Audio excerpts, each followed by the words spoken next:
Greetings, family. All praises to the glorious Most High alone.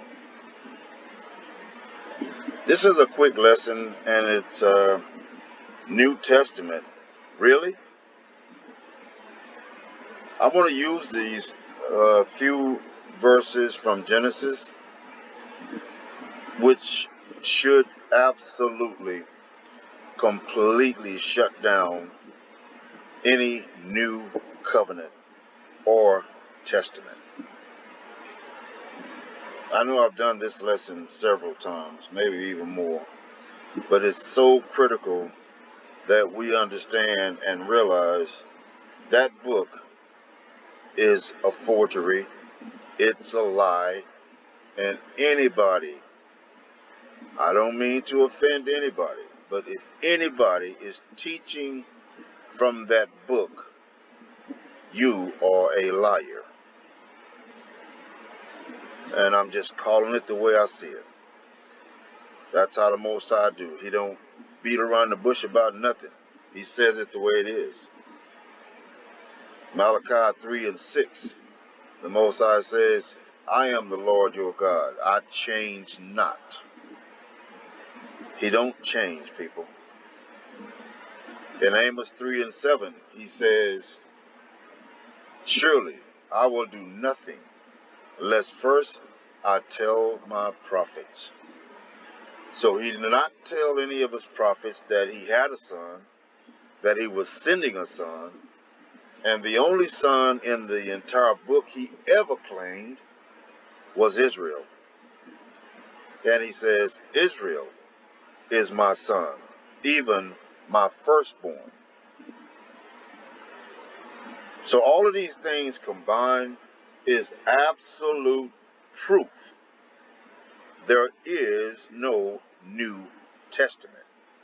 And anybody teaching from it is a false teacher. So let's start with Genesis chapter 17 and verse 7.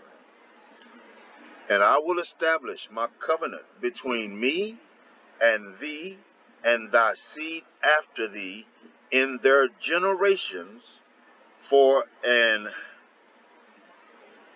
everlasting covenant. All right? I'm going to read it again. Verse 7, Genesis 17. And I will establish my covenant between me and thee and thy seed after thee in their generations for an everlasting covenant, to be a God unto thee and to thy seed after thee. That's pretty clear. If not, let's go to 17, Genesis 17 and 13. He's repeating this. When the Most High repeats something, you better listen. Genesis chapter 17 and verse 13.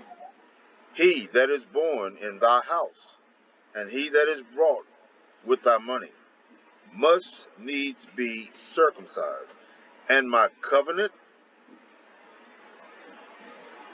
shall be in your flesh for what? An everlasting covenant. All right, there's more proof. If that's not enough, let's go to Genesis 17 and 19. And the Most High said, Sarah, thy wife, shall bear thee a son indeed, and thou shalt call his name Isaac. And I will, here we go, establish my covenant with him for everlasting covenant. Now we know what everlasting means. It is ongoing, never stopping, perpetual. It is always. Not to stop means not to change. So if you bring a new testament or a new covenant, isn't that change? How can you squeeze in a New Testament over an already existing everlasting testament? That's impossible. These things here are perfect proof that the New Testament is a lie, and teachers that teach from it are liars. Stay away from the New Testament. Everything you need is in the Torah. The Most High made sure of that. And remember, he does not change. So if he don't change, neither does his covenant. Neither does his laws, statutes, and commandments. They don't change. This is one of the, I think, most profound scriptures that will absolutely shut down anybody teaching or proclaiming the New Testament. This is enough. You don't need anything else. And anybody that comes at you with anything from that New Testament, bring them this. Bring them this. All praises to the Most High. Bless you, Israel.